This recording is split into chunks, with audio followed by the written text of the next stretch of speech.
Vamos abrir uma Bíblia no livro de Lucas. Lucas 3.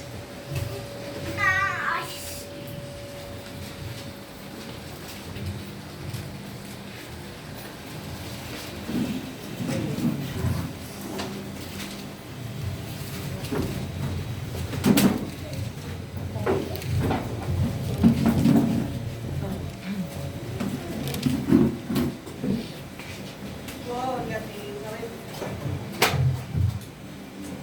Aleluia.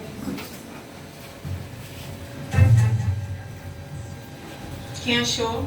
Amém. Peraí. Misericórdia. Amém. Oi, maravilhoso. É isso, bicho. Ele, no capítulo 3,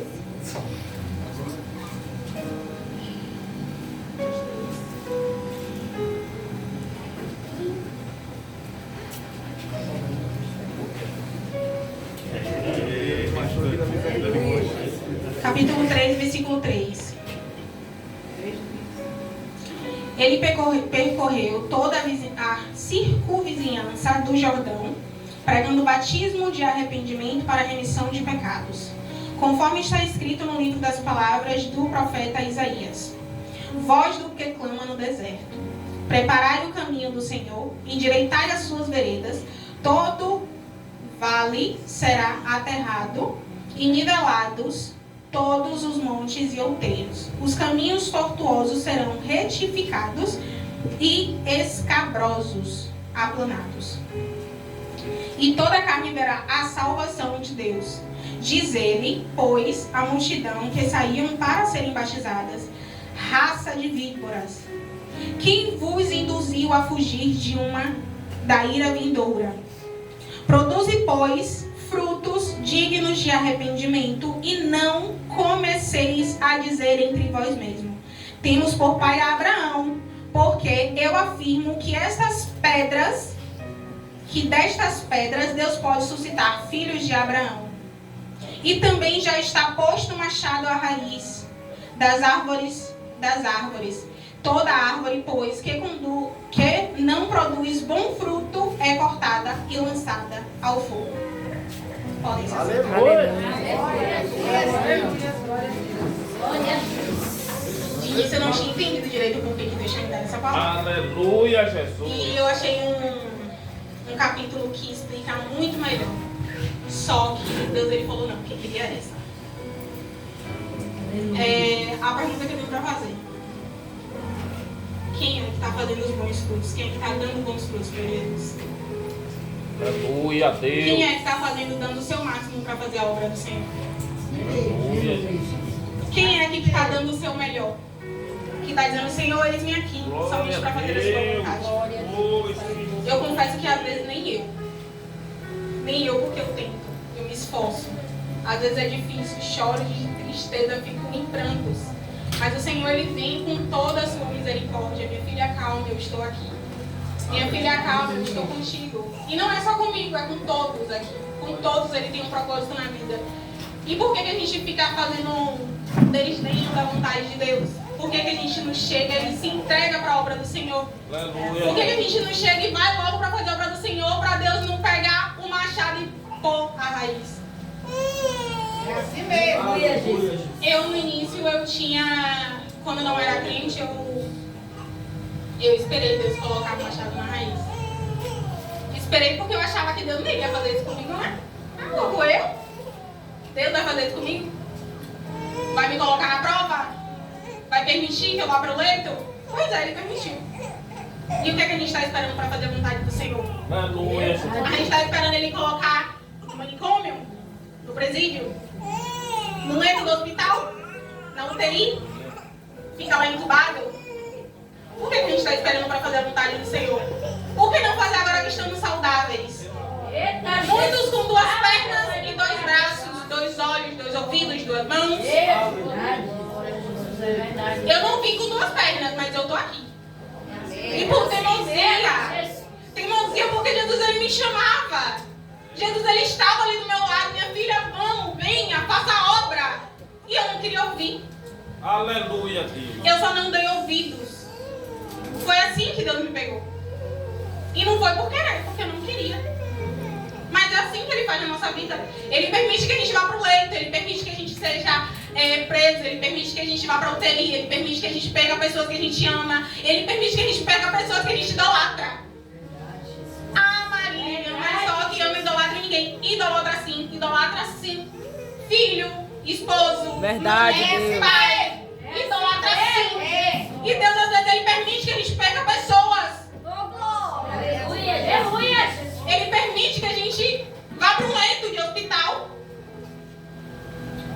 Pra que permitir? Você vai esperar que Deus permita que aconteça algo na sua vida para você vir fazer a obra do Senhor? É Deus. Você vai permitir que Deus coloque você no leito de UTI para fazer a obra do Senhor? É forte, Jesus. Vai permitir? Santo Deus. Eu acho melhor não. E digo por experiência própria. Tá gostoso, meu Deus. Com 18 anos, no auge da minha adolescência, só queria saber de curtir. Tinha um amigo pra cada final de semana. Saía de casa na sexta, saía de casa de manhã, na sexta de manhã, ia trabalhar do trabalho, ia direto pra casa de uma amiga, pra ir pra festa, pra ir pra um monte de lugar. De lá mesmo, eu ficava o final de semana inteiro, só voltava pra casa segunda de noite. Só voltava segunda de noite porque eu saía do trabalho e ia direto pra casa. Aleluia, Deus. E Deus falando, minha filha, venha. Minha filha, venha por amor. Venha pelo amor, porque pela dor você não vai aguentar. Minha filha, venha fazer a minha obra. Minha filha, venha. Eu estou te chamando pelo amor. E eu não dei ouvidos. Foi tantos livramentos que Deus deu na minha vida. Tantos. Que eu nem sei calcular. E é pela misericórdia, porque eu não mereço nada. Não mereço nada que Deus faz por mim. Não mereço nem o cuidado dele. Às vezes eu peço perdão para ele por tudo que eu já fiz. É tanto arrependimento. Se eu pudesse, eu teria vindo para a presença do Senhor antes. Mas Deus sabia que se eu continuasse com minha perna, não ia ficar. E aí ele disse, eu vou tirar. Eu vou permitir. E ele tirou. E hoje eu estou aqui. Tô ou não tô? Aleluia, Deus. Estou fazendo a obra ou não tô? Estou fazendo a vontade dele ou não tô? E assim, Deus, eu tinha 6 meses de namoro com que atualmente é meu esposo. E eu sentia muitas dores. Eu trabalhava em Vila de Abrantes, morava no Verde Horizonte. Trabalhava com meu pai. Só que eu não cumpria um dos principais mandamentos do Senhor. Honra teu pai e tua mãe, para que seus dias prolonguem na terra. Eu não cumpria. Eu tratava meu pai pior do que eu tratava meus amigos.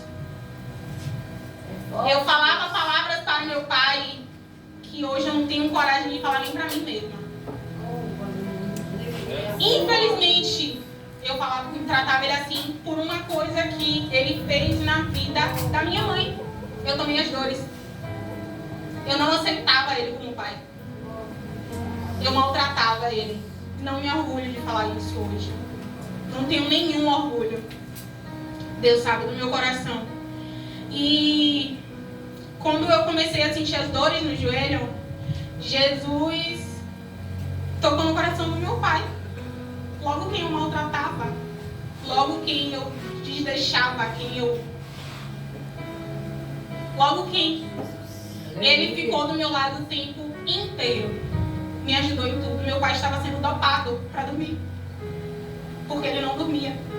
Ele ficava até de madrugada pesquisando sobre o câncer, se tinha cura, se tinha como permanecer com a perna.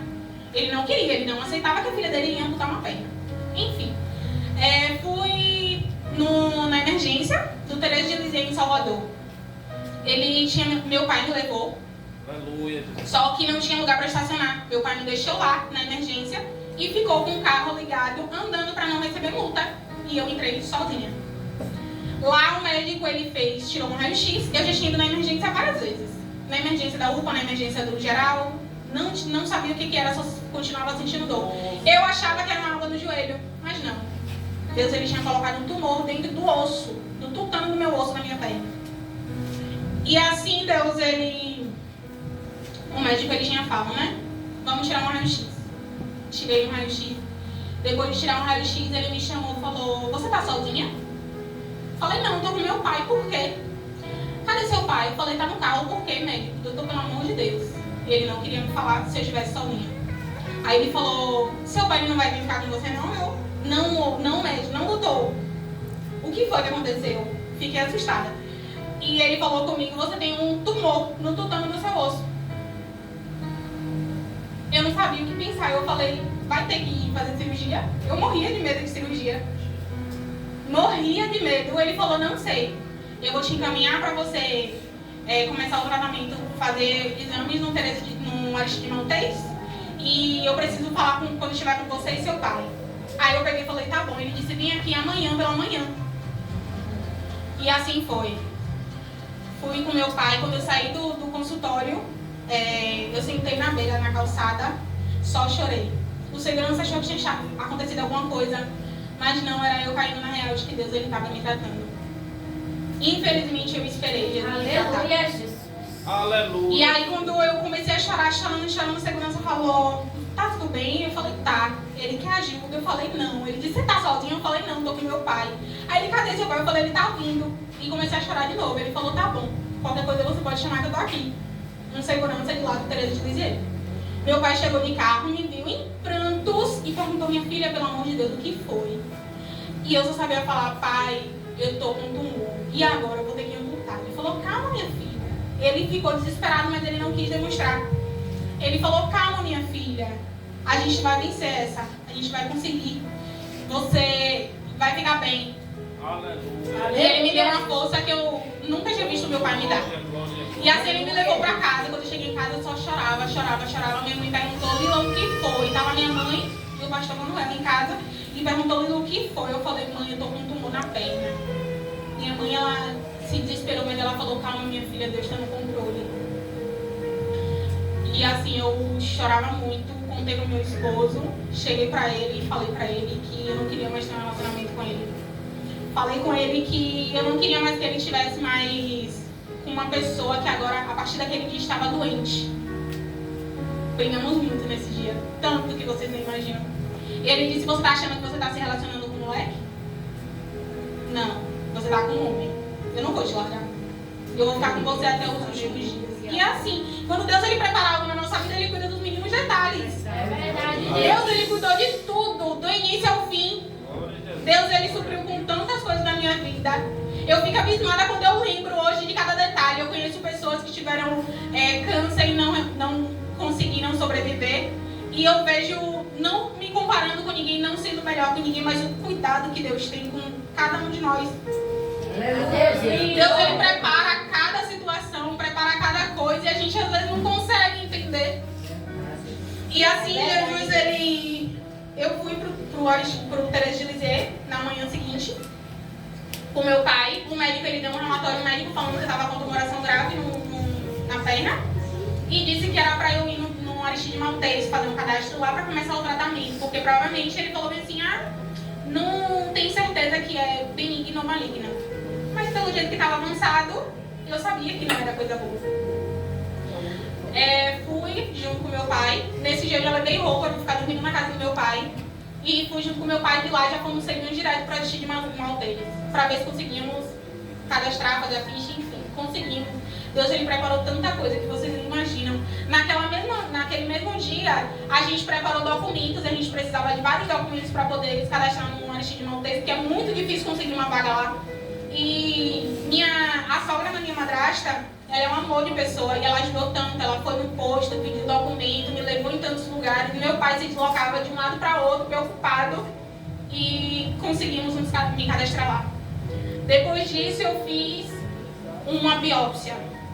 Depois dessa biópsia que tudo desandou. Tudo piorou a cada dia mais. Só piorava. Depois da biópsia, acredito que porque mexeu com uma coisa que estava quieta, né?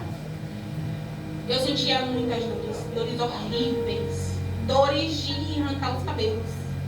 Eu não sabia o que era sentir dor depois que eu fiz essa biópsia. Eu aprendi o que é sentir dor. Era uma dor horrível, eu só fazia chorar dia após dia. Os médicos eles me davam todo tipo de medicamento para dor, nenhum deles passava, porque o meu osso estava quebrando. Tava como se fosse uma casca de ovo de tão sensível. Depois que fizeram uma biópsia, o osso estralou. Ou seja, meu osso quebrou e eu fiquei sentindo a dor dia após dia. E a dor que eu sentia, eu tomava morfina. A única coisa que passava, aliviava um pouquinho assim durante umas 4 horas, era morfina intramuscular. Ô dor pra tomar essa vacina, o pastor Manuel que eu diga. A mordida que eu dei sem querer. Eu ia na emergência do Aristide Maltês e ia tomar a morfina intramuscular. Gente, é uma dor horrível. Parece que tá lascando a pele. Mas era a única coisa que fazia passar a dor. Ou seja, para passar a dor eu precisava passar por outra dor. E assim Deus ele foi preparando tudo. Fiz a biópsia, deu que era maligno. Comecei a fazer o tratamento de quimioterapia. Oh, tratamento horrível. Esses dias eu tava olhando no meu celular e vi uma foto minha quando eu fiz tratamento. Gente. Oi? Eu fiquei parecendo uma caveira. Seca, perdi 20 quilos. Um adolescente de 18 anos, com 1,64m, perder 20 quilos, eu pesava 60. Fiquei pesando 40 quilos, só emagrecendo. A única coisa que eu falei pra minha mãe foi: mãe, tira o espelho do meu quarto, eu não quero me ver mais. Fiquei horrível. Eu não aguentava me olhar no espelho.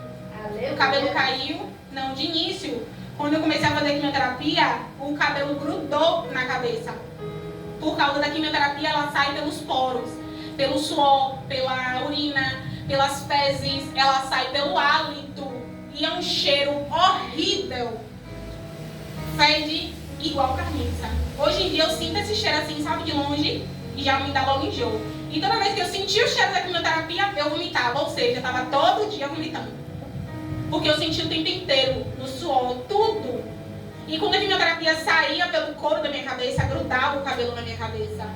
Minha mãe tentava fazer uma trança assim, né? Mas não adiantava. Grudou. Não saía de jeito nenhum. Meu esposo raspou a minha cabeça. Fiquei careca. Logo depois, em seguida, começou a cair tudo. Caiu todos os cabelos do meu corpo. E se tinha uma coisa, eu não era muito apegada a nada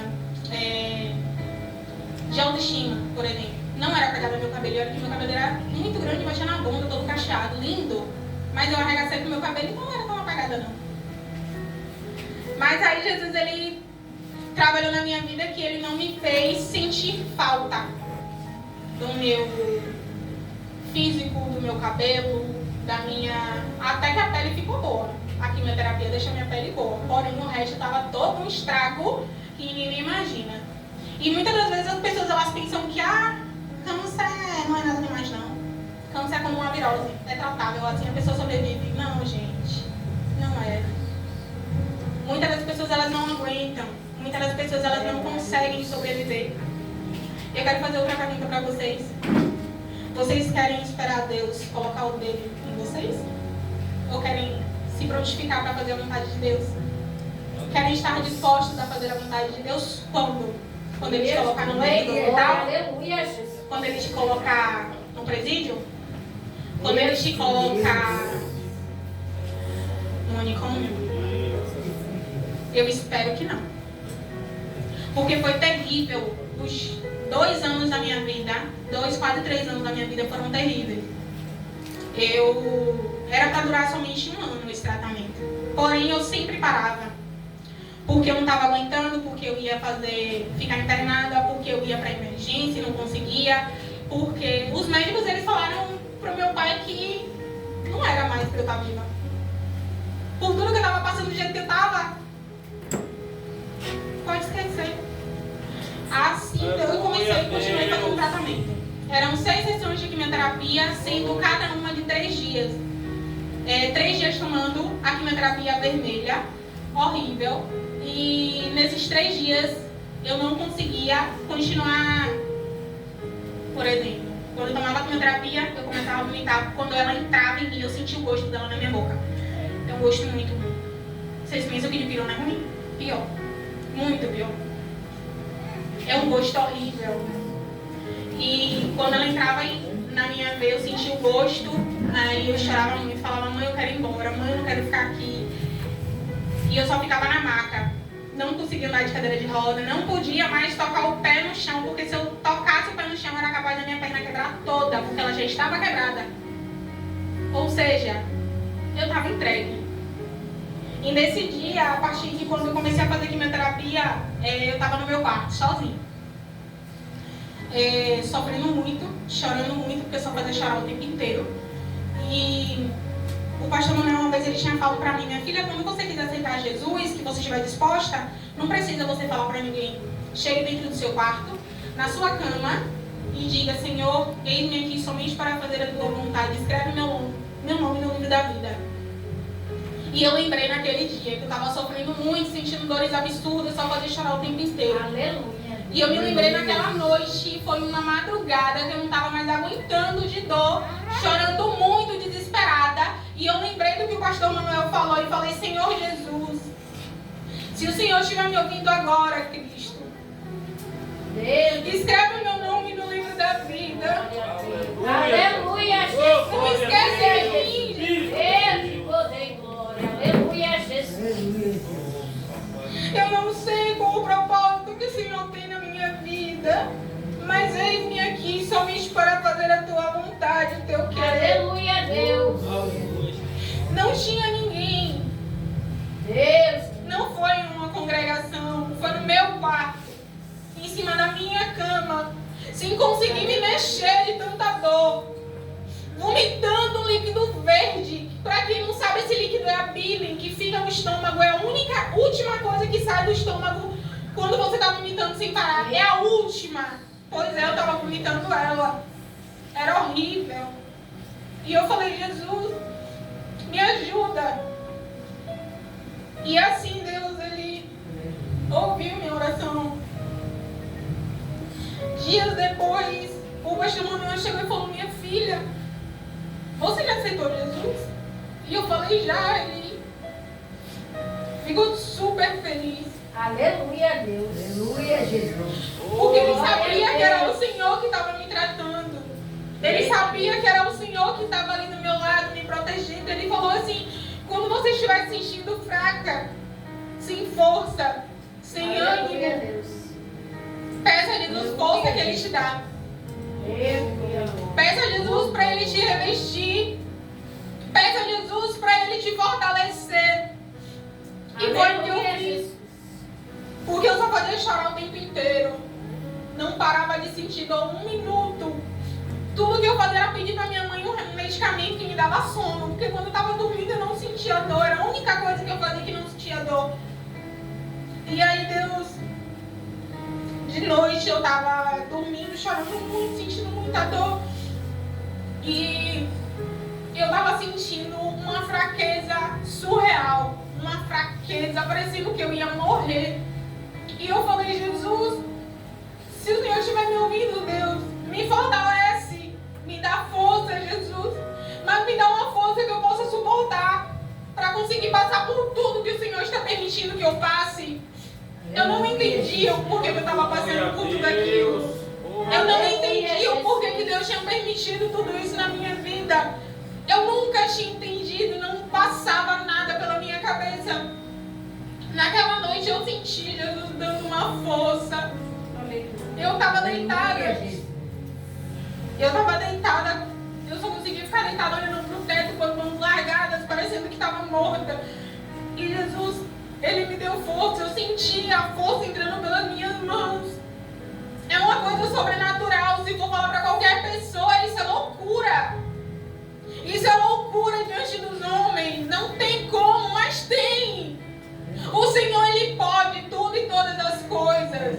Foi o Senhor que me fortaleceu. Aleluia, Jesus. Outro dia eu estava na casa de uma prima.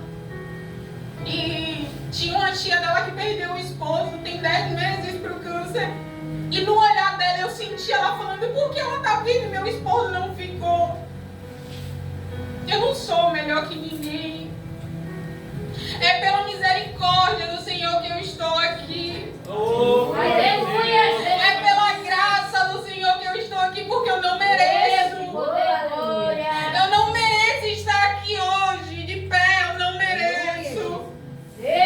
E foi pela graça que o Senhor me concedeu essa vida.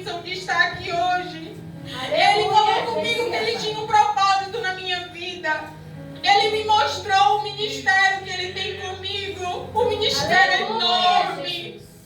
O ministério é gigante. Eu falei, Senhor, o que é isso? Ele falava no meu coração, é teu ministério, filha. Aleluia, Deus. Você não se perguntava por que passar por tudo isso? Você não se perguntava? Aí é o propósito que eu tenho na tua vida. Aleluia. É o tamanho do ministério que eu tenho em sua vida. E por que você não veio antes? E eu só fazia chorar porque eu não sou merecedora. Aleluia. Depois disso, Glória a Jesus. Deus ele enviou um servo dele. Um servo muito abençoado. Muito. Para ir visitar. Junto com um pastor da Assembleia de Deus do Verde Horizonte.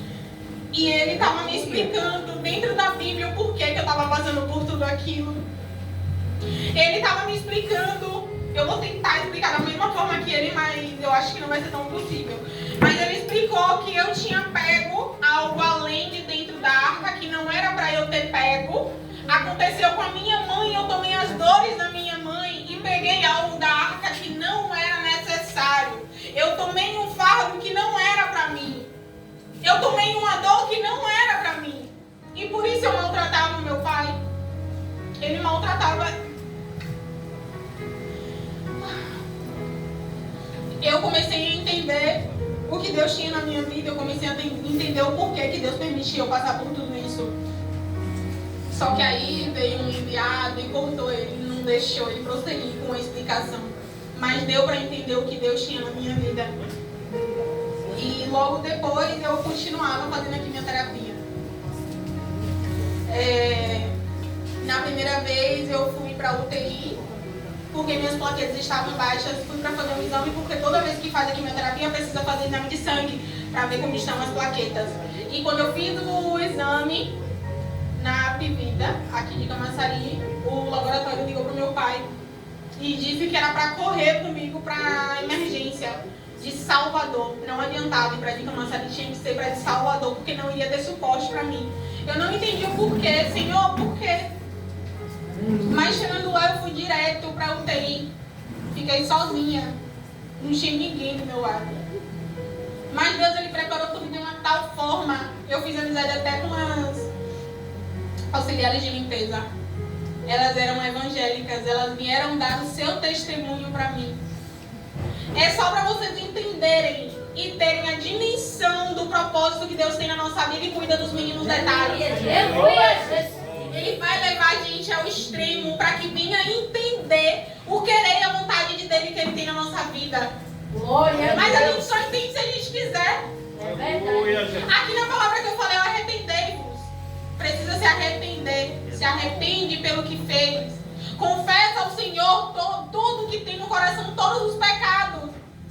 Vamos fazer a obra do Senhor. Vamos estar dispostos a ajudar na congregação. E eu fiquei na UTI, encontrei com algumas pessoas que deram testemunhos. E os testemunhos, meu Deus. Uma morava em Salvador e o filho dela foi baleado no tiroteio em Salvador. E ela disse que a única coisa que perguntava era Jesus, por quê? Mas Deus estava permitindo ela passar por isso, porque ela idolatrava o filho. Vocês estão entendendo? Não pode idolatrar. Jesus, ele abomina idolatria. E aí eu fiquei internada durante 10 dias. Depois dos 10 dias eu fui pra casa pra fazer outra quimioterapia. Eu amava ficar internada na UTI porque eu não tomava quimioterapia. Mas eu mal sabia que se eu não tomasse quimioterapia eu iria morrer. Mas eu não suportava tomar quimioterapia e ficava feliz quando eu ficava internada. Voltei pra casa, continuei tomando a quimioterapia. E toda vez que eu ia tomar quimioterapia eu falava, Jesus, eu vou morrer. Não tem mais o que fazer, eu vou morrer, eu não vou aguentar. Não tem quem aguente. Eu não andava, não fazia nada. Era carregado o tempo inteiro. Fiquei 15 dias sem ir no banheiro. 15 dias com a barriga gigante, inchada. Usando fralda. Usando fralda. Minha mãe me trocava. Me dava banho. Ficava de cadeira de roda dentro de aplicada quando aguentava. Porque quando não aguentava, era carregada. E mesmo assim, a cadeira de roda era nos últimos 20 dias, que era um intervalo entre uma e outra quimioterapia. Nos finais desses últimos 20 dias, porque dentro desses 20 dias, misericórdia. Era enrolada num lençol. O pastor me carregava para o banheiro, minha mãe me dava banho, depois enrolava no lençol de novo e eu voltava para o meu quarto. Eu não conseguia comer. Até a água me enjoava. A água me dava uma ânsia. Eu vomitava tudo. Minha vontade era só tomar água com gelo, bem gelada. Mas eu não podia tomar porque a imunidade baixa quando faz quimioterapia. Ou seja, eu não podia fazer nada. Nos últimos dos 20 dias eu conseguia comer alguma coisa ou outra. Mas não ficava no estômago, eu vomitava tudo. Tudo eu vomitava. Não ficava nada. Realmente não estava conseguindo nem respirar. A foto que eu tenho, essa foto me tocou muito. E Jesus, ele falou comigo: lembra de onde eu te tirei? Não desiste. Esses últimos dias eu falei: Jesus, eu não vou aguentar. Jesus, eu não vou suportar uma batalha espiritual que eu nunca vi na minha vida. Foi a pior do que a batalha física. Porque batalha física você deita ali e se entrega. Mas a batalha espiritual, até quando você está dormindo, você está em luta. É verdade, Deus. Uma batalha espiritual, eu via um bicho entrando na minha casa do nada. Eu falava: Jesus, eu não vou suportar. Nesses últimos dias eu falei: Jesus, eu não vou aguentar. E não estava aguentando. Eu não conseguia orar mais, não conseguia levantar, não conseguia jejuar, não conseguia orar, não conseguia louvar, não conseguia nada. E na quinta-feira Deus usou minha mãe para me blindar. Não é porque eu mereço, é pela misericórdia. Aleluia, Pai. Glória a Deus. Aleluia, Deus. Muitas das vezes a gente não aceita o Senhor como nosso único Salvador por medo. Medo de não fazer a vontade, medo de dos colegas não aceitarem, medo das lutas, medo dos pensamentos, dos murmurinhos alheios, das pessoas que vão apontar e julgar. Não quer deixar a vontade de sair do mundo porque eu tenho que ir pra festa, eu tenho que curtir, tenho que... É isso aí mesmo. Mas ninguém não tem nem a imersão do que Deus tem na nossa vida. Nós precisamos nos submergir nas águas do Senhor. Precisamos estar dispostos a fazer a vontade do Senhor. Por mais que às vezes a gente não sinta vontade de pregar, de louvar, de engrandecer o nome do Senhor, precisamos fazer. Afinal, é melhor fazer do que depois de nos colocar um machado na raiz. Eita Deus. João Batista, eu estava lendo sobre a história dele. Eu nunca tinha me aprofundado na história de João e ele tinha um parentesco com Jesus. Desde o ventre, quando a mãe dele estava com 6 meses de gestação e Maria estava com 3 meses, quando as duas se encontraram, João Batista, ele sentiu o Senhor. Ele pulava, saltitava na barriga da mãe dele. E depois disso, acredito eu que Deus, ele preparou João Batista, ele tirou João Batista de um lugar, colocou João Batista no deserto. Ele foi criado no deserto. Ele cresceu no deserto. Existem pesquisas que falam que ele começou a fazer a pregoar a palavra do Senhor a partir dos 30 anos. E ele era muito atacado, porque a palavra dele era dura. Ele foi o antecessor de Cristo, ou seja, antes de Cristo vir, ele veio para falar que o Senhor estava vindo. E é o que nessa palavra que fala: preparai o caminho do Senhor, endireitai as suas veredas. Precisamos nos endireitar. Precisamos focar no que o Senhor quer que nos endireitemos.